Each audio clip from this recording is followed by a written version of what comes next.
तो हेलो मेरे प्यारे दोस्तों। तो कल हमने प्रोनाउन के बारे में पढ़ा था। तो आज हम जानेंगे प्रोनाउन के प्रकार क्या होते हैं। पहले कल हमने आपको बताया था प्रोनाउन क्या होता है। तो वह वर्ड जो किसी संज्ञा के स्थान पर यूज होता है उसे प्रोनाउन कहते हैं। जैसे कि राम की जगह पर ही और सीता की जगह पर सी। तो आज हम जानते हैं प्रोनाउन कितने प्रकार के होते हैं। तो नंबर 1 हमारा है पर्सनल प्रोनाउन।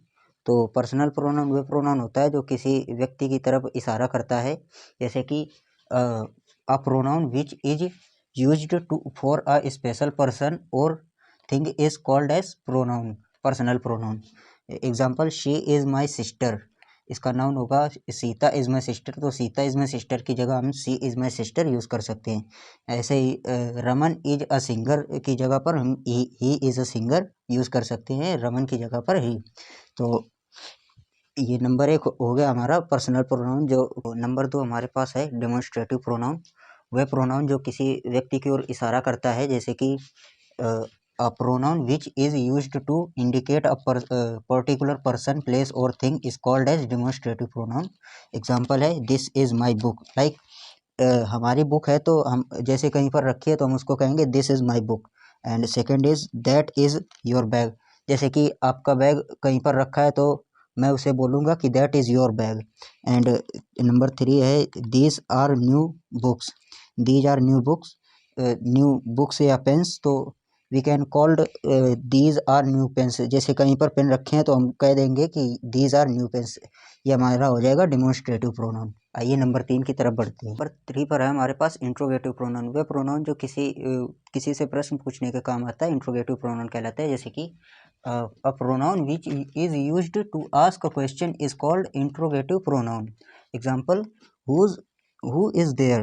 वहाँ पर कौन है तो उसके लिए हमारे पास यूज होगा who is there। तो इंट्रोगेटिव प्रोनाउन होगा वहाँ पर कौन है। Number 2, whom do you love। आप किसे प्यार करते हो। तो किसे प्यार करते हो ये हमारा क्वेश्चन, इसके लिए इंट्रोगेटिव प्रोनाउन यूज होगा। नंबर 3 पर है whose are these books। ये पुस्तकें किसकी हैं। तो इसके लिए भी हमारा इंट्रोगेटिव प्रोनाउन होगा। इंट्रोगेटिव प्रोनाउन वह होता है जो किसी से प्रश्न पूछने के काम आता है, इंट्रोगेटिव प्रोनाउन कहलाता है। जैसे कि आपने मेरा चैनल सब्सक्राइब किया या नहीं, ये हमारा एक इंट्रोगेटिव प्रोनाउन होगा। Have you subscribed my channel, ये हमारा इंट्रोगेटिव प्रोनाउन ही होगा। नंबर 4 पर हमारे पास है इंडिफिनिट प्रोनाउन। वह प्रोनाउन जब कोई व्यक्ति, वस्तु या की ओर इशारा करता है बिना जाने कि वह क्या है और कितने हैं, तो वह इंडिफिनिट प्रोनाउन कहलाता है। जैसे कि when a pronoun refers to persons in a general or vague way without exactly specifying who or what। मतलब कोई प्रोनाउन किसी व्यक्ति, वस्तु की तरफ इशारा कर रहा है मगर उसमें यह पता नहीं चल रहा है कि वो कितने हैं और क्या है, तो वह इंडेफिनिट प्रोनाउन कहलाता है। एग्जाम्पल, वन, नन, दे, ऑल, मैनी। वन मतलब वन, वहाँ पर एक कोई है मगर कौन है ये पता नहीं चल रहा है। जैसे कि और मतलब दे हैं, कुल है मतलब उनकी संख्या मगर हमें पता नहीं है। ऐसे ही ऑल मतलब बहुत सारे हैं मगर उनकी संख्या नहीं पता है। मैनी मतलब इसका भी मतलब होगा बहुत सारे हैं मगर हमें उनकी संख्या नहीं पता है, तो हमारा इंडेफिनिट प्रोनाउन कहलाता है। नंबर 5 पर हमारे पास है रिलेटिव प्रोनाउन। वह प्रोनाउन जो दो वाक्यों को जोड़ता है और अपने से पहले आए हुए नाउन या प्रोनाउन से संबंध प्रकट करता है। जैसे कि a pronoun introduces a relative clause and relates to a noun or pronoun mentioned before। जो उस प्रोनाउन से पहले नाउन या प्रोनाउन आया हो उससे अपना संबंध प्रकट करता है। Example, she met the boy who stole your watch. She met the boy, ये हमारा एक सेंटेंस हो गया। और हु स्टोल योर वॉच, ये हमारा दूसरा सेंटेंस हो गया। इसने दो सेंटेंसेस को जोड़ा और ये वाला इससे संबंध प्रकट कर रहा है, तो ये हमारा रिलेटिव प्रोनाउन में आता है। Number 2, this is a book which I bot. This is a book, ये हमारा एक सेंटेंस हो गया। और ये विच आई बॉट, ये हमारा ये दूसरा सेंटेंस हो गया।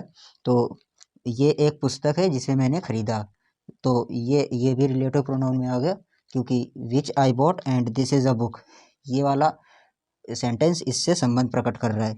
Number 3, read the books that you likes. Read the books, ये हमारा एक प्रोनाउन है जो होगा रीड द बुक्स, मतलब पुस्तकें पढ़ो जो तुम्हें पसंद है। तो ये वाला इससे संबंध प्रकट कर रहा है, तो ये हमारा रिलेटिव प्रोनाउन में आएगा। तो हमारा प्रोनाउन खत्म हो चुका है, हमने जितने भी इम्पोर्टेंट पार्ट्स है प्रोनाउन के वो पढ़ लिए हैं। प्रोनाउन के 4 पार्ट्स तो और होते हैं, बट वो ज़्यादा इतने इम्पोर्टेंट नहीं है, तो हमने उसे नहीं बताया है।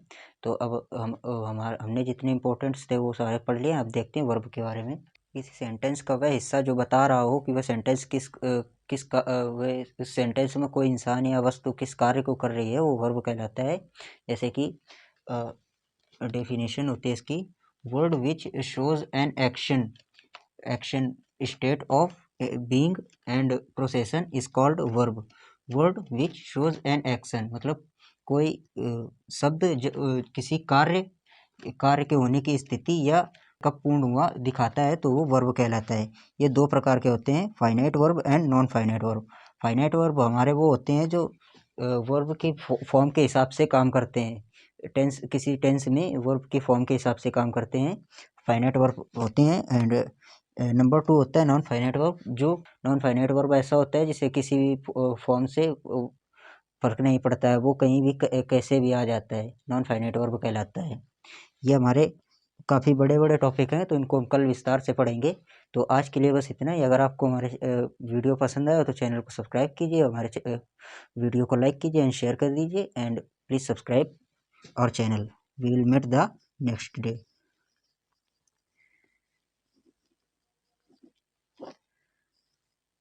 We will meet the next day, definitely.